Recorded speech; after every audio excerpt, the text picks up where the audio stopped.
ইমান বাঁচানোর জন্য গুহায় আশ্রয় নিয়েছিলেন। সেই গুহাটা জর্দানের জমিনে। একটা কুকুর কুকুর কুকুর গুহার মুখে এই যুবকদের ভালোবাসায় যুবকরা ইমান বাঁচানোর জন্য চলে গেছেন দেশ ছাইরা গুহায়, পাহাড়ের গুহার ভিতরে। এই গুহাটা পাহাড়টা জর্দানের জমিনে নিজের চোখে দেখে আসছি বাবা। এই গুহার মুখটার মধ্যে কুকুরটা বসে থাকতো। 7 জন যুবক গুহার মধ্যে ঘুমিয়েছে, গুহার মধ্যে ঘুমিয়েছে। মাগরিবের নামাজের পর যাইয়া দাঁড়াইলাম আমি বাংলাদেশি মেহমান। এই পরিচয়ের পর লোহার গেট একেবারে বন্ধ করে রাখছে, ভিতরে মানুষ ঢুকতে দেয় না। জর্দানি এসে খুলে দিলেন। আরো কিছু জর্দানি লোক দাঁড়ানো ছিল ভিতরে ঢুকার আশায়। ভিতরে ঢুকলাম, দেখাইলো এখানে 2 জন ঘুমিয়েছে, এই পাশে 2 জন ঘুমিয়েছে, একটু ভিতরে 3 জন ঘুমিয়েছে, মোট 7 জন যুবক ঘুমিয়েছে। কুকুরটা পাহারা দিত। আমার আল্লাহ কোরআন শরীফে যখন কেউ কেউ বলতো এখানে 5 জন যুবক, আমার আল্লাহ কয় 5 জন যুবক শেষ না, আরো একজন আছে। কোরআন বলছে কেউ কেউ বলে এখানে 6 জন যুবক, আল্লাহ কয় 6 জন যুবক শেষ না, আরো একজন আছে। কেউ কেউ বলেন 7 জন যুবক, আল্লাহ বলে 7 জন না, আরো একজন আছে। 7 জন যুবকের সাথে কিতমির নামে কুকুর রয়ে গেছে। এই 7 জন যুবকের সাথে আমি কুকুরটাকেও বেহেশতি বলে গণ্য করে নিলাম। ইমানদারের ভালোবাসাই নাপাক প্রাণী কুকুর যদি যায়, আল্লাহ যদি তাকে বেহেশতি বানায় দেয়। আজকে যারা আমার নবীর ভালোবাসায় বাহির হইয়া গেছো, আমার আল্লাহ কেন তোমাদেরকে বেহেশতি বানাবে না? ও বেহেশতি মেহমানেরা, সামান্যতম ভুল ত্রুটি করো না, বেজাল পথে যাইও না। আমার নবী বড় কষ্ট করেছে উম্মতের জন্য, নিজের জন্য নয়। সবগুলি কষ্ট ছিল উম্মতের জন্য। সেই নবীর উম্মত জান্নাতে যাবে, টিকেট দিয়েছেন নবী। লা ইলাহা ইল্লাল্লাহু মুহাম্মাদুর রাসূলুল্লাহ। বাবা তার বাস্তবতায় আসুন, বাস্তবতায় আসুন, বাস্তবতায় আসুন। হযরত হাসান বসরি রাহমাতুল্লাহ আলাইহির জীবনী কোন দলের আলেম অস্বীকার করার ক্ষমতা নাই বাবা। হাসান বসরি রাহমাতুল্লাহ আলাইহির জীবনী। হাসান বসরি বলেন আমার বাড়ির পাশে একজন আগুন পূজারী ছিলেন, যার নাম কিতাব লেখে শামাউন, যার নাম শামাউন। শামাউন আগুন পূজা করতে করতে একেবারে বৃদ্ধ হয়ে গেছে। হাসান বসরি শামাউনের বাড়িতে যাইয়া অনুরোধ করলেন, রে শামাউন, সারাটা জীবন আগুনের পূজা করলি, আগুনের পূজা করে কবর যাবি, পুরে ছাই ছাই হয়ে যাবে, কষ্ট হবে, আযাব পাবি, কামটা ভালো করলে না রে শামাউন। আমি একটা পরামর্শ দে, কালিমাটা পরে আখিরি নবীর উম্মত হইয়া কবরে যা। শামাউন বলেন, রে হাসান বসরি, আমার সময় থাকতে পরামর্শ দিলি না, এখন বৃদ্ধ হয়ে গেছি, এখন আর কালিমাটা পড়লে কি লাভ হবে? হাসান বসরি বলেন, শামাউন রে, আমি বলতে পারি কালিমাটা পড়লে তুমি জান্নাতি হয়ে যাবে। শামাউন ডাকেন, আগুন পূজারি ডাকেন, রে হাসান বসরি, আমি যে হাসান বসরি, শোনো, আমি শামাউন তোমার কাছে জানতে চাই, আমি যদি কালিমা পড়ি এই বয়সে, বুড়া বয়সে, আমি যে জান্নাতি হব তার গ্যারান্টি দাও। হাসান বসরি বলছে, শামাউন রে, গ্যারান্টি আমার নবীর কথা।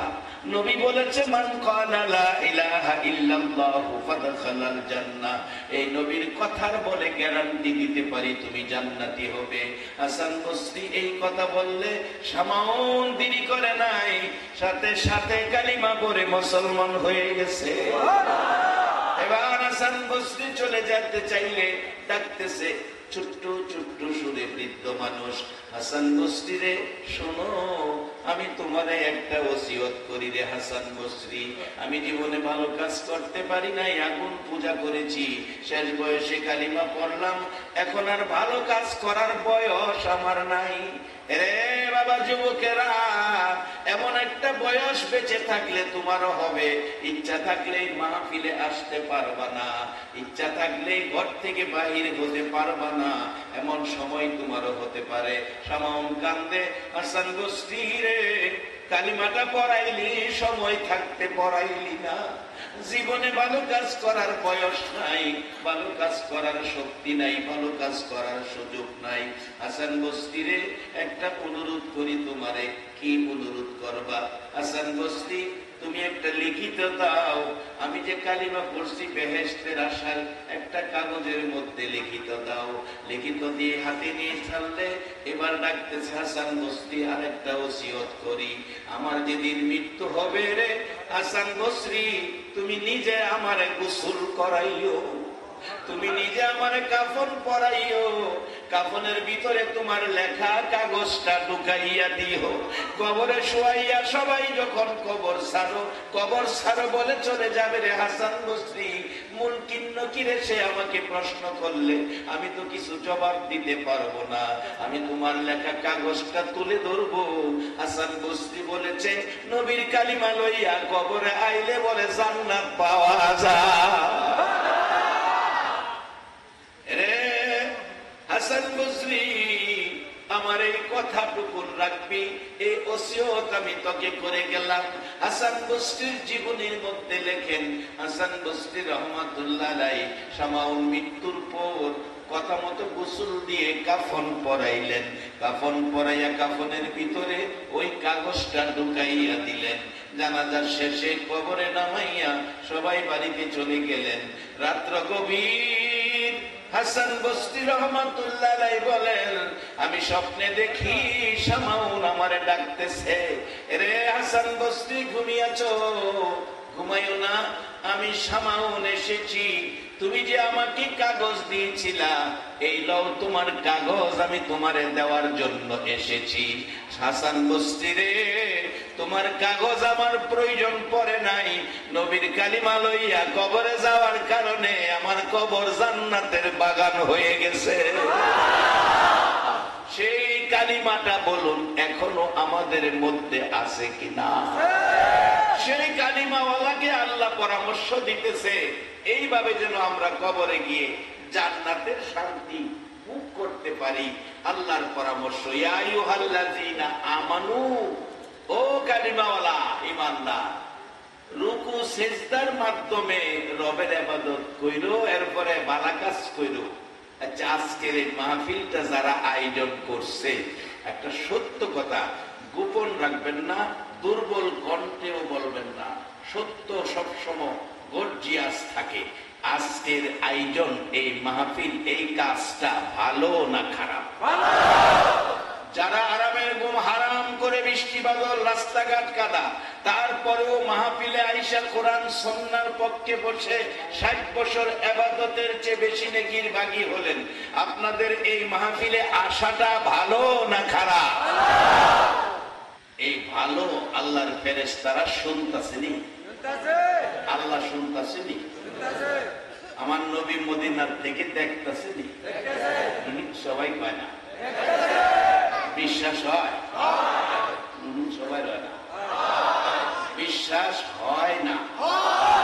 নবীজি মদিনার থেকে আপনাদেরকে দেখতেছে, বিশ্বাস হয় না এমন আছেন কেউ? যদি থাকেন তা হাতটা তুলে দেখান। কয়েকজনে হাত তুলছে, আসলে বুঝতে পারছে না, কি কারণ বুঝতে পারছে না, এই জন্য অপরাধ হয়েছে না। আর এই নবীর উম্মতের এই সুর খাটো অপরাধ আল্লাহ লেহেই না। এই শেষ যমুনা ইতানের এই সুর খাটো অপরাধ লিখে খাতা বইরা লাভ নাই। অনেক সময় দেখেন না, গোলাফান অপরাধ করলে মুরব্বীরা কি কয়, আরে গোলাফান মানুষ থাক থাক। আমরা হলে এই জায়গাতে আছি, এই সুর খাটো অপরাধ হইলে আল্লাহ কথা থাক, বিশ্বাস হয় না? আর সুর অপরাধ না তো বড়তা সহ কথা, শুধু থাক না, কোরআন শরীফে মাফ মাফ বলে হুজুর বেগে দেব, এটা কোরআন শরীফ আছে, আলেম ওলামার আছে, কোরআন আছে, আমি কইতাছি ওনারা বুঝবো। কুল্লিয়া আল্লাযীনা আসরাফু আলা আনফুসিহিম লা তাকনাতু মির রাহমাতিল্লাহ ইন্নাল্লাহা ইয়াগফিরুয যুনুবা জামিআ ইন্নাহু হুয়াল গাফুরুর রহিম। একবার বলুন আল্লাহু আকবার। আমার আল্লাহ না হে নবী গো, আমরারে কয় না গুনাহ করি, আমরারে কয় না, নবীরে কয় নবী গো আমার বান্দারা কি গুনাহ করছে। আল্লাহর বান্দা বলতে আমরাই তো কি বল, আমরাই তো। আল্লাহ কইতেছে নবীরে দেখে নবী গো আমার বান্দারা গুনাহ করছে, অপরাধ করছে, আমারে ভয় পাইতেছে। আপনি নবী কইয়ে দেন গুনাহ করলে করছে, তারা যেন আমার রহমত থেকে দূরে সরে না যায়। আজকে এই রাত্রে আপনারা কার রহমতের আশায় বসে আছেন? আওয়াজ করে কার রহমতের আশায়? হ্যাঁ যুবক, জীবনের একটা ডাক যদি আল্লাহর আরশে ধাক্কা খায়, তোমার এক ডাকে আমার আল্লাহ মাফ করে দিতে পারে। গর্জিয়াস কণ্ঠে বলো কার রহমতের আশায় বসে আছে? আল্লাহ তুমি শুনছো, তোমার বান্দা তোমার রহমতের আশায় বসে আছে। আর সে আল্লাহই কোরআনে কইতেছে লা তাকনাতু মির রাহমাতিল্লাহ, যারা গুনাহ লয়ে আমার রহমত থেকে দূরে সরে না যায় তাদের কি করি? ইন্নাল্লাহা ইয়াগফিরুয যুনুবা জামিআ, আমি আল্লাহ তাদের জীবনের সব গুনাহ জমায়া, জামিয়া মানে জমায়া, ইন্নাহু হুয়াল গাফুরুর রহিম, আমি এমন এক ক্ষমতাবান, এমন এক দয়াময় আল্লাহ, আমি তাদের সব গুনাহ মাফ করে দেই। এটা তো ছোট গুনাহ না। নবীজি মদিনা থেকে কে দাঁড়াইয়া রইছেন, কে বইসা রইছেন, সবাইরে নবী দেখে, এই বিশ্বাস আপনাদের আছে? আরো বাস্তবে যাই, আরো বাস্তবে যাই। এখন বর্তমান যুগ বিজ্ঞানের যুগ, এক জাতের মোবাইল বাইরেছে, এটা বলে 3G না 4G, বর্তমানে 4G চলছে। দেখ আমার বাজান 4G মোবাইল নাই, আমি তো চিনিও না, বুঝিও না, চালাইতেও পারি না। আমার পোলা জিন ডাক্তারি পড়ে, MBBS 3য় বর্ষে আছে। কইতাছে আব্বু আমি বাড়িতে আসার সময় তোমার জন্য ভিডিও মোবাইল লয়ে আমু। বাজান এই বিপদ আমার উপরে দিও না, আনলে গেলাম আমি এটা দিলাম গেলে। আমার একটা আছে বাজান, এটা আন্তর্জাতিক মোবাইল, সুরেও না, নোকিয়া, নোকিয়া। এটা যদি হইরেও জায়গা ফালাইও রাহি, সুরে ফাইলে ডাহে মোবাইল কার মোবাইল, কারণ জানে এটা নিয়ে ব্যস্তই পারত। বাজান আসুন আসল কথাই যায়, এই যে 4G মোবাইল চালু করলে বাংলাদেশ থেকে আমেরিকা ছেলের সাথে মা কথা বলে দেখা, এটা সঠিক নেই? এরকম পাইছেন আপনারা? আমার এই মোবাইল নাই, আমি পুরোটা জানি না, আমি শুনছি এরকম, দেখছি এরকম। দেখে আমেরিকার থেকে আলাপ করে একজন আরেকজনের দেখা, মক্কা শরীফ থাকে ছেলে, বাংলাদেশে মা। হ্যাঁ খাইতে বইয়া টেলিফোন করছে, মা কি করো? আমি তো নাস্তা খাইবার লাগা রেডি হইতাছি। আমিও তো নাস্তা খাইবার রেডি হইতাছি। মা জিগায় বাবা কিটা খাও? রুটি খাইতাছি উডের গোস্ত দিয়া। এই জিগায় মা তুমি কি খাও? আমি চড়া খাইতাছি শুটকির ভর্তা দিয়া। একজন আরেকজনে কি খা এটাও দেহে, মা ছেলেরে দেহে, ছেলে মারে দেহে। মক্কা শরীফ থেকে বাংলাদেশে একটা মানুষের বানানো 3G আর 4G মোবাইল দ্বারা যদি লন্ডন আমেরিকার থেকে একজন আরেকজনকে দেখে কথা বলে, কে কি দিয়া খায় সেটা দেখে। আর যেই নবী না হইলে কোন নবীর নবুয়তি হতো না, 3G আর 4G কোন জি দুনিয়াতে হতো না। আমার সেই দয়াল নবী জি মদিনার থেকে দেখে কিনা?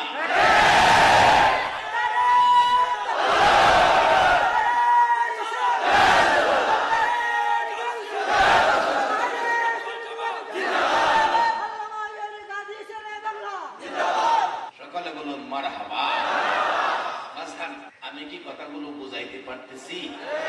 এই বৃষ্টির মধ্যে কষ্ট করে আসছেন, একটা কথা যদি বুঝে আসে, একটা কথা যদি কাজে লাগাইতে পারেন, আপনার এই কষ্ট সার্থক।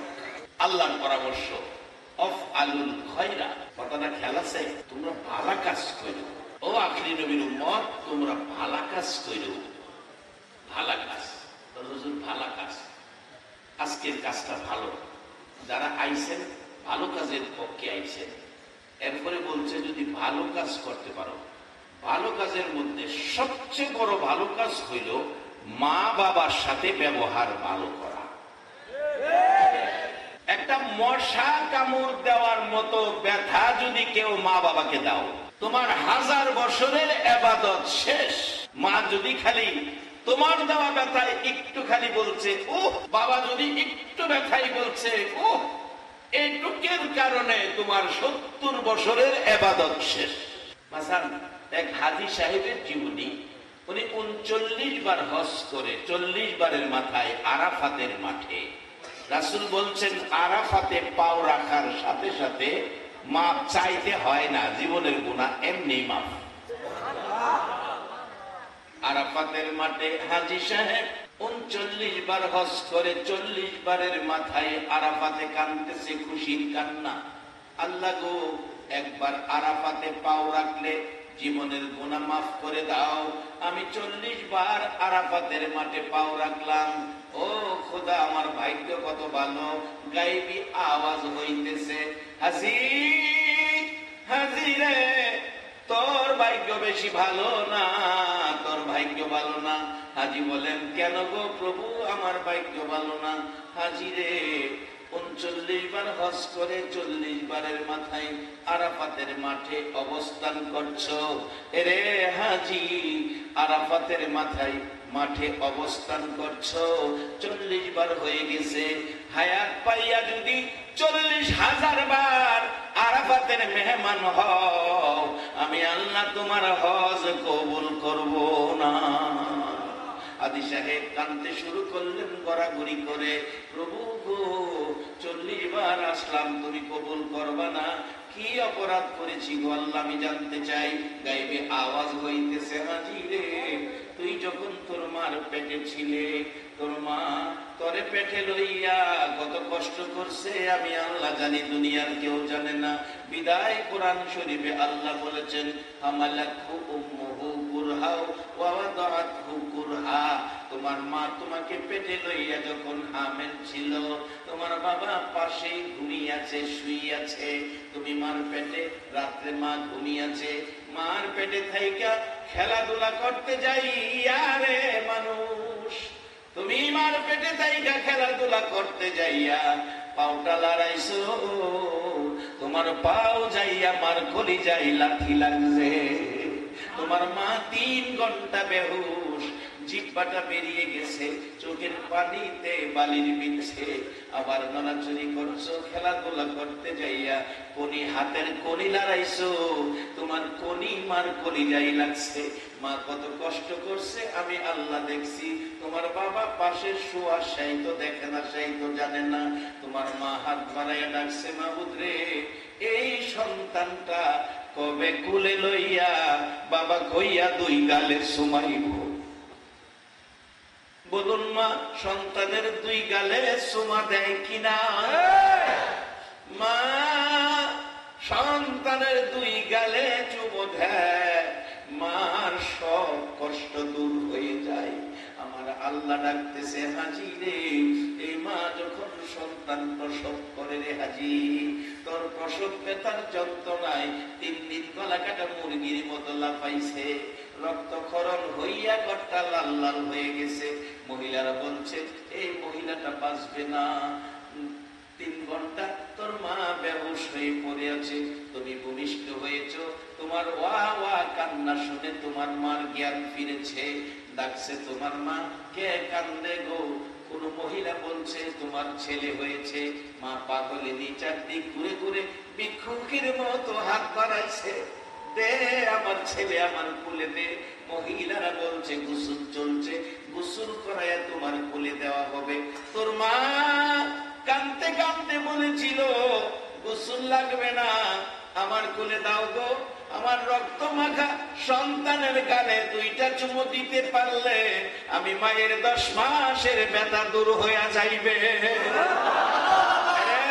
হাজী, এত ব্যথাই ব্যতীত যে মা কষ্ট করে তোমাকে গর্ভধারণ করেছিল, প্রসব ব্যথায় 3 ঘন্টা জ্ঞান হারা হয়েছিল, রক্তমাখা সন্তান কোলে দিয়ে 2 গালে চুমাইতে চেয়েছিল, এই মাকে একদিন তুমি বড় হইয়া সাধারণ একটা ব্যাপার লইয়া কথা কাটাকাটি করে এক পর্যায়ে রাগ হইয়া মারে লাথি মাইরা ফালাইয়া দিছিলি।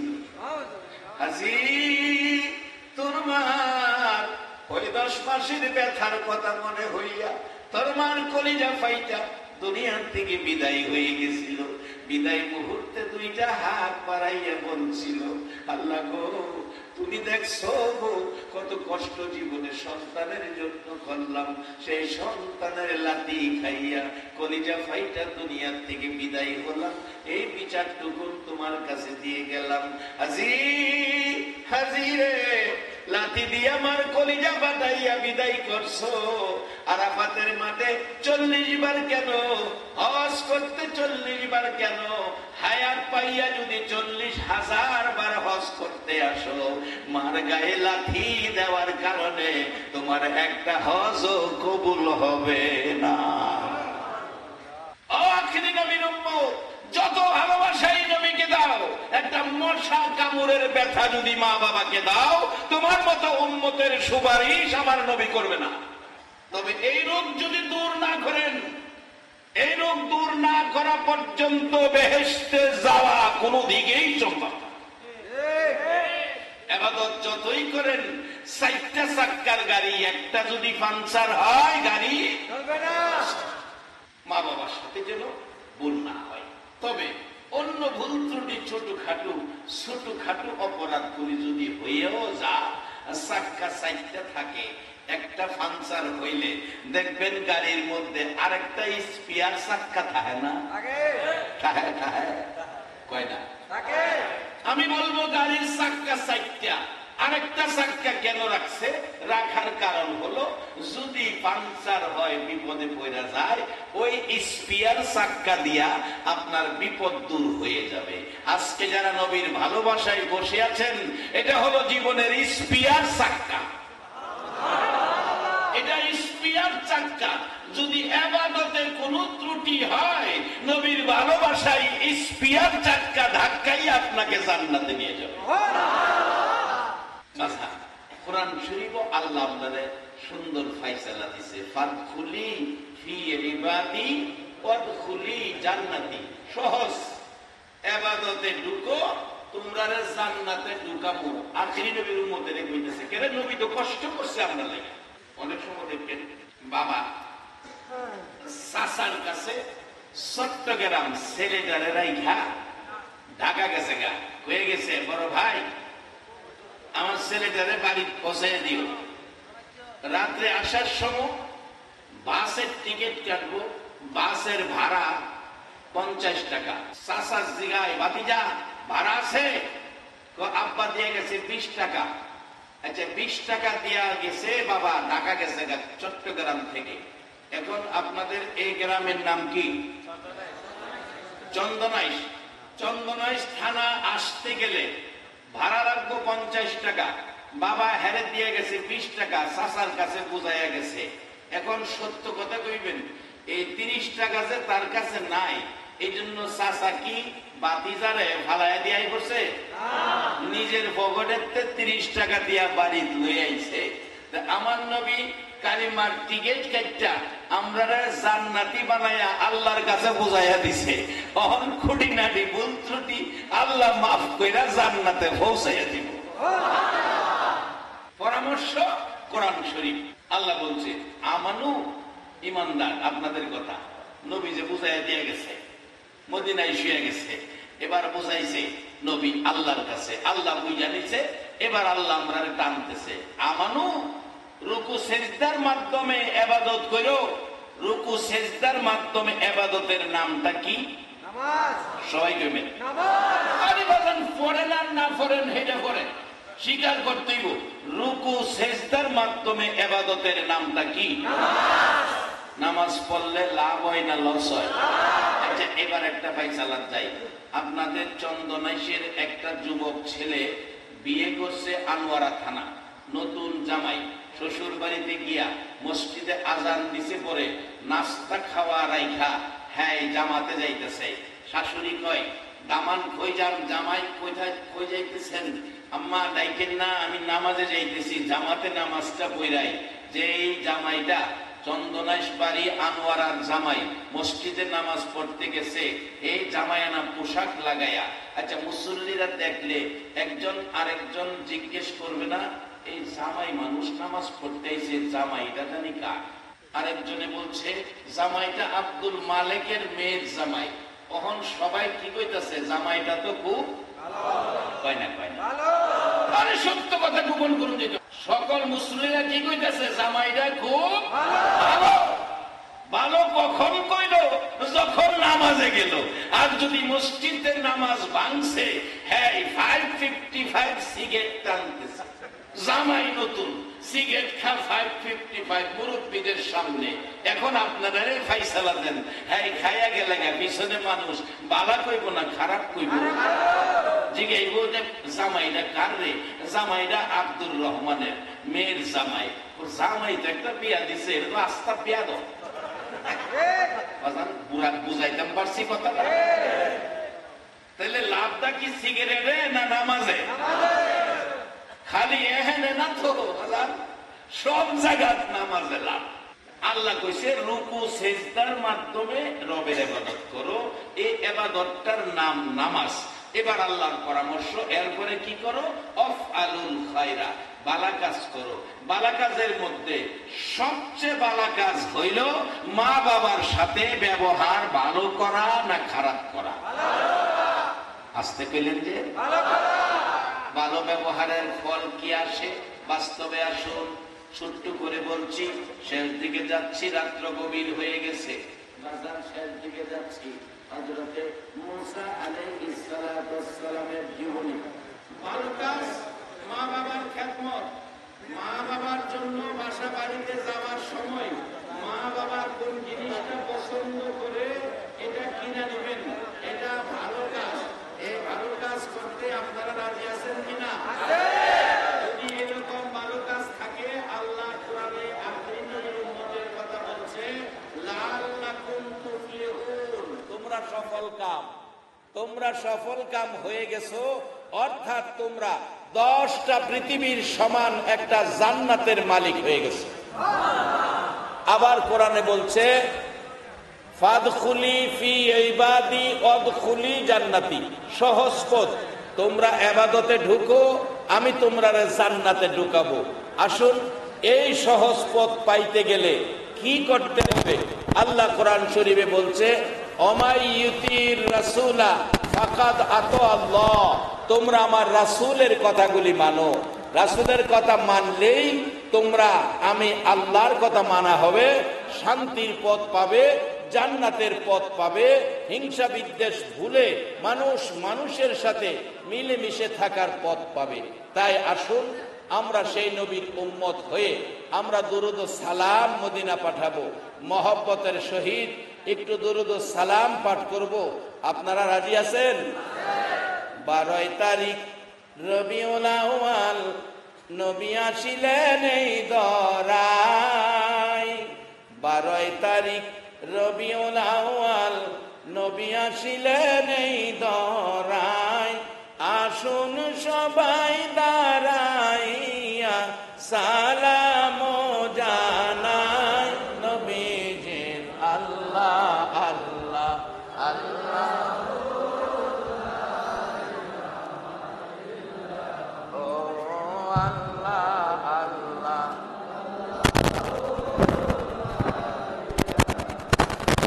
ইয়া নবী সালাম আলাইকা ইয়া রাসূল সালাম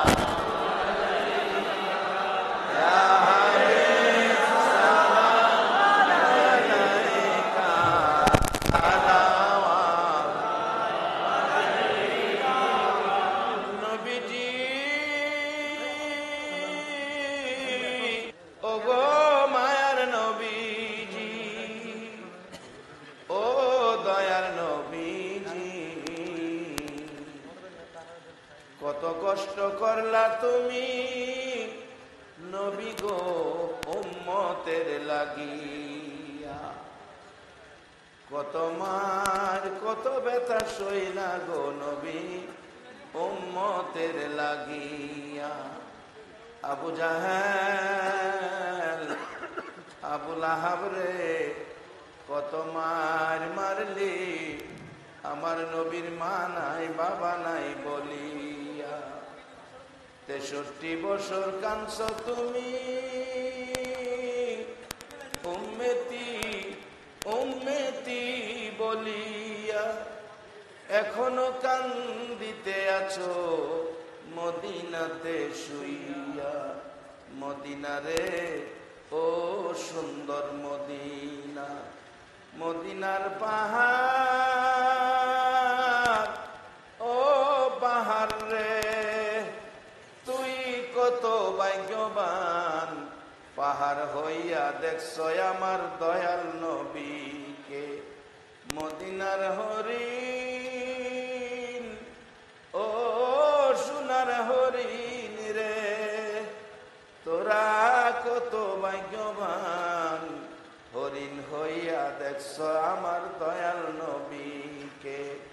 উম্মত হইয়া দেখলাম না গো দুঃখ রইল মনেতে, মনের দুঃখ মনে লইয়া জানাই তোমায় লাখো সালাম ইয়া নবী সালাম আলাইকা ইয়া রাসূল সালাম আলাইকা ইয়া হাবিব সালাম আলাইকা সালাওয়াতুল্লাহ আলাইকা।